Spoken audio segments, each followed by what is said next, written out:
Welcome and hello everybody. Welcome to the Texas REIAs, the largest network of real estate investor associations in the great state of Texas.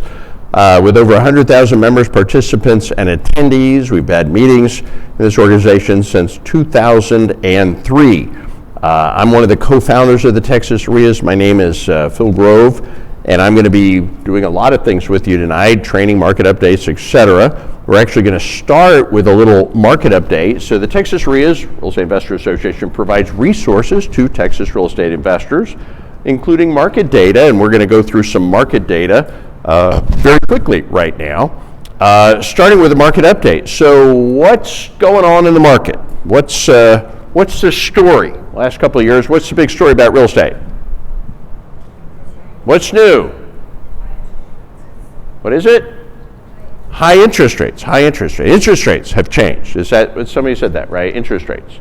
So interest rates, yeah. So they've changed. What do you think, guys? Are interest rates high or low? Who thinks interest rates are high? Raise your hand if you think interest rates are high. Who thinks interest rates are low? Who thinks interest rates are low? Okay, we got a lot of highs and maybe one low. Okay, I think interest rates are normal. Okay, I'm sorry. I've been investing for 20 years, and going back to 2003, most of my rental portfolio that I bought 20 years ago has a 6.5–7.5% interest rate. That's normal, folks. Now, if you've been just kind of hanging out and watching this stuff for the last few years, right, you saw like 3% interest rates. Well, that's not normal, folks. Before that, when was the last time we had 3% interest rates? Like never. Like it's never happened before. It did not happen in your parents' lifetimes. It did not happen in your parents' lifetimes. Never. When are we likely to get 3% interest rates again? I don't know, but I would guess never.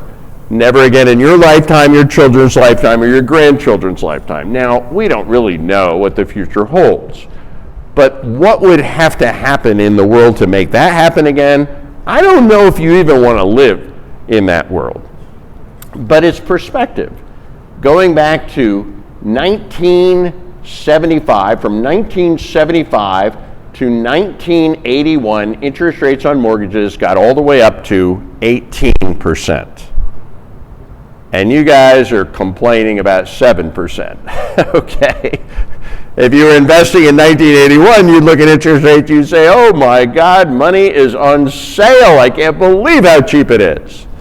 Now, let's talk. When interest rates go up, what happens to home prices? What do you think, guys? When interest rates go up, who thinks home prices go up? Who thinks home prices go down?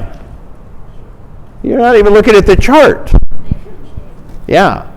Interest rates go up and down at the same time. There are things pushing prices up. There are things pushing prices down.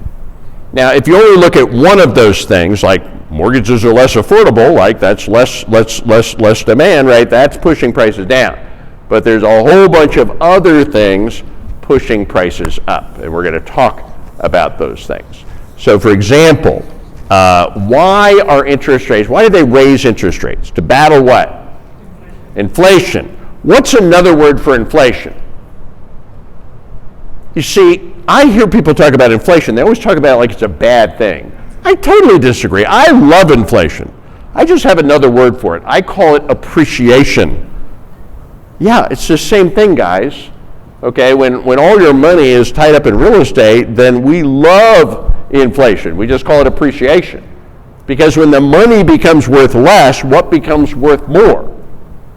Physical stuff, assets, gold, real estate, right? Real estate. How many of you owned a house for the last 3 to 5 years? Oh, wow, nice. You're a lot richer than you were 3 to 5 years ago. What if you had 20? What if you had 200? Can't go back. You can do anything you want going forward. You know, you look back 20 years ago and like, oh my God, 20 years ago, houses were so cheap. I wish I bought 200 houses 20 years ago. You can't. But I guarantee 20 years from now, You know what they're going to be saying 20 years from now? Oh my God, can you believe you could buy a house in Houston for less than $1 million? I can't believe that. Because whatever happened 20 years ago compared to today is the same thing that's going to happen 20 years from now compared to today. You can't go back. You can do anything you want going forward. When's the best time to plant a tree? 20 years ago. When's the second best time to plant a tree? Now, today. Exactly. So interest rates are this blue line. Interestingly enough, this red line is median home prices. And when interest rates went all the way up to 18%, guess what? Median prices of homes went up. And when interest rates came down, guess what? Median home prices went up. And when interest rates went up and down, up and down, and up and down, guess what? Home prices went up. Now there's some bubbles. There was a bubble. There was a big bubble, right? There was the 2008, 9, 10 bubble. Remember that bubble? And there's some little bubbles, right? So there have been some bubbles. But yeah, there's not a direct correlation, like people believe, between interest rates and home prices. There are upward and downward, because the truth is real estate doesn't care about interest rates. Real estate cares about two things: supply and demand. It's pure supply and demand. Now, in as much as interest rates affect supply and demand, yes, it does have an effect, right? And yeah, mortgages are more expensive, less demand, less people could afford, and that's pushing down. But inflation is pushing up. In fact, another thing is pushing up. Do you know that because lending, back in 2002, 3, 4, 5, 6, 7, we had subprime lending. Now, some of you may remember that. I remember that. In 2005, and what do you have to do to get a loan? You had to walk into a bank. They'd hold a mirror under your nose. If they saw fog, you got a loan. That was the lending application process in 2005. And by 2008, all the banks went bankrupt. Yeah, but they were too big to fail, right? So we bailed them out. And eventually they got back into the lending business. But when they finally got back into the lending business, today, all these years later, what do you have to do to get a loan? Turn over your firstborn, submit a 1,900-page application, submit blood samples. I mean, a lot. Money got cheap, but it never got easy. And because it never got easy, consequently, there hasn't been enough. In other words, we're not building enough houses for all the people that need a place to live. And everybody needs to live somewhere. So on a national basis, do you guys know that we are in the middle of a housing shortage? Did you know that? Who knew that? Yeah. Housing shortage, not enough supply. When you have demand and not enough supply, what does that do to home prices?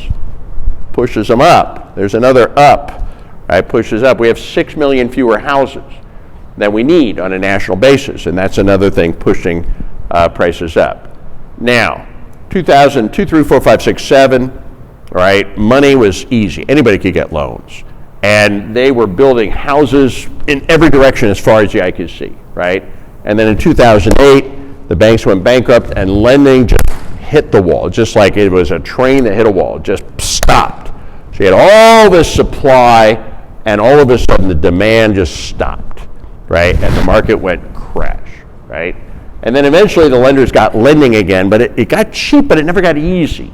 So consequently, we've been playing a catch-up game for years, and we're not catching up. We don't have enough houses, right, for the amount of people that need a place to live, because that's a very well-known thing, right? And consequently, that's pushing prices up. And then we get inflation, pushes prices up, and interest rates go up, right, which pushes demand down, which pushes prices down. So we got things pushing up, we got other things pushing down, and you stick it all in a blender, and what happened to the real estate market? It went flat. Didn't go up, didn't went down, it went flat. Although things are starting to change, so we're going to talk about this. So I'm going to go into some market data going back over the last few years. But Texas, year over year, 22, 23, prices went up in 2020, up in 2021, up in 2022, and then in 2023, flat. Just went flat as a pancake, flat. The market just flattened out. Now the volume's down. What does that mean? Less buyers, less sellers. So there's less buyers and less sellers, but prices just flattened out. But something has just started to happen only within the last quarter. And for the first time in between 12 and 18 months, prices are starting to rise again. And we'll talk about that. So we'll go through the different cities, but we'll start with a roundup of Texas. The average price house in Texas is $417,000 and up 3.8%. First time up, just started going up in the last quarter from a year ago. Median price $338,000, also up a little bit, 2.4. Now, this is, in my opinion, the most important number on this little chart here, months of inventory. Let's explain what that is. If you ever want to know what's really going on and where the market's going, that's the one number you look at, months of inventory. What is months of inventory? Well, there's a couple of ways to explain it, but one way to explain it would be this. If you stopped adding any more houses for sale, so whatever's for sale, you just sell what you got, right? But don't add any more houses to the market for sale. How long would the inventory last? How long would it take before we're out of houses? And the answer is 3.8 months, right? Which is also the average amount of time it takes to sell a house. Some more, some less, some a lot more, some a lot less. So we got 3.8 months of inventory. Now, perspective, let's put that in perspective. They say, the saying is, if there's less than 6 months of inventory, you have a seller's market. If there's more than 6 months of inventory, you have a buyer's market. If there's right around 6 months of inventory, you have a neutral market. We have a pretty strong seller's market. Now, perspective. Compared to a year ago we had 2.6 months of inventory. We had a really strong seller's market. So some people are like, oh, the market's not good. Well, that's perspective. By a 30-year metric, it's a great market. By a 1-year metric, it is not as good as it was a year ago. So that's perspective, right? To me, interest rates are normal. To some people, interest rates are high. That's just perspective. Total listings are up. That's why there's more inventory. But closed sales are coming down. And this is the first time we've started to see this number move. Now, going back a couple of years, in 2021, the market was very hot, went 18% up in 1 year. 2022 went up another 10%. 2023, it just flattened out. And it just flat for the whole year. Didn't go up, didn't go down, just flat. Now, the volume went down. Fewer sellers, fewer buyers, but the prices just flattened out. So, let's take a look at some of the other markets, starting with Houston. The average price house in Houston, $412,000, up a little bit, 1.3%. Median price up 1.3%. And months of inventory, 3.5. Pretty similar to the state number. Pending sales is actually up a little bit. Closed sales down a little bit, so you kind of a mix there. Houston, go back 3 years, in 2021 up 16%, 2022 up another 10%, 2023 flattened out. More data, people need a place to live. If they can't buy a home, they rent. Leases are actually up a little bit, 0.5%. I'm sorry, the number of properties leased is up 0.5%. Leases prices are up 2.5%. And new listings are on the rise because there's some new inventory coming into play. Okay, Dallas, let's talk about Dallas for a minute. The average price house in Dallas is $500,000, up 6%, and median price $400,000, up 2%. So something's going on in Dallas, 2.9 months of inventory. I don't know why this is the case, but we've been tracking this for 20 years. I don't know why this is the case, but Dallas has always been the bellwether of Texas. If you kind of want to know where Texas is going, Dallas is always the first to move. First to go down, first to go up. I don't know why. It's some mix of the economy, something about Dallas. It always precedes the other markets. And there's certain things you look at if you want to try to predict the future. One of the big things we look at is months of inventory. So Dallas has been falling, 2.9 months of inventory. Now, not as high as it was a year ago, but it's got one of the best markets in Texas, 2.9 months of inventory. Last year was really on fire, 2.1 months of inventory. but the prices have really started to go up in Dallas, and they've been going up in Dallas longer than any other market. I don't know why. Leases are up 2%, lease prices are up 2%. If you go back and look over the last 3 years, 2021 is up 20%, 2022 up another 15%, and then 2023 flattened out, and then just within the last quarter, it started to tick up again. And months of inventory is certainly something you look at if you want to predict the future. Dallas is something you look at if you want to predict the future. Condominiums is also a great thing you look at. We call condominiums the canary in the coal mine. Condominium inventory.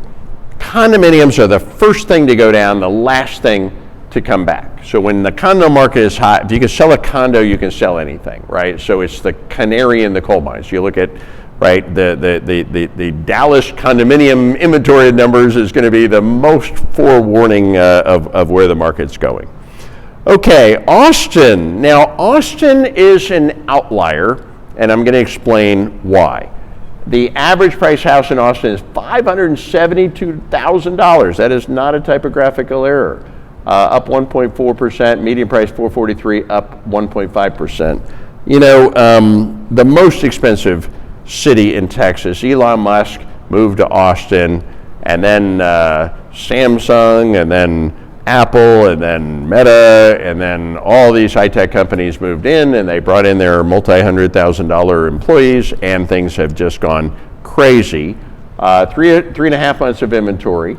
But here's the outlier. Let me explain what happened in Austin. In 2021, prices in Austin, Texas went up 29% in 1 year. And that's where most of my houses are, by the way. And in 2021 in Austin, Texas, months of inventory, there was 0.4 months of inventory. Less than 2 weeks of total inventory in the market. And what happened in 2021, because I was there, is somebody would put a house for sale, they'd get 11 offers in a weekend. Easy, 11 offers in a weekend. One of them would win, right, and 10 would lose. So the 10 people that lost would make an offer on a second house. They got 11 offers in a weekend. One of them would win and 10 would lose. And this was happening over and over again. And the buyers were getting so mad at the realtors. What's your problem? I need to buy a house. What do you have to do to buy a house? I don't understand. You keep giving me bad advice about what to bid, and I keep getting outbid. And because of that, in 2021 in Austin, Texas, it was normal. In this abnormal market, it became normal for people to buy houses at 5 to 10% above appraised value. That was normal in that 1 year in Austin, Texas. Now, the lender will not allow you to buy a house for more than the appraised value. You know that. The total down payment plus the total loan cannot exceed the appraised value. So if you want to buy a house above appraised value, you have to put your down payment down, and then you have to bring extra money on top of that to the closing that is considered a premium above value. In 2022, it didn't get much better. It was up 10%. And then in 2023, it went down 8%. So Austin went up 40 and came down 10 and flattened out, right? Dallas went up 30 and flattened out, right? If you look back 3 years, they both went up 30, but the difference between Austin, Dallas, and Houston is Austin went up 40 and came down 10, and then it flattened out. So it's perspective. If you bought a house 1 year ago in Austin, you're like, oh, the market went down. If you bought a house 3 years ago in Austin, you're like, well, the market went up 30%, and that's just a perspective. San Antonio's the most affordable major city in Texas. Average price $371, up 2%, median price $310, and it's flat, 4.4 months of inventory, similar to the state. San Antonio, 2021 up 16%, 2022 up 12%, 2023 flat. And I don't know why San Antonio's always been the lagging city in Texas. So it's like Dallas is first, Houston looks just like Texas, and San Antonio's last. I don't know why, but that's always been the pecking order. So in terms of where the market's moving.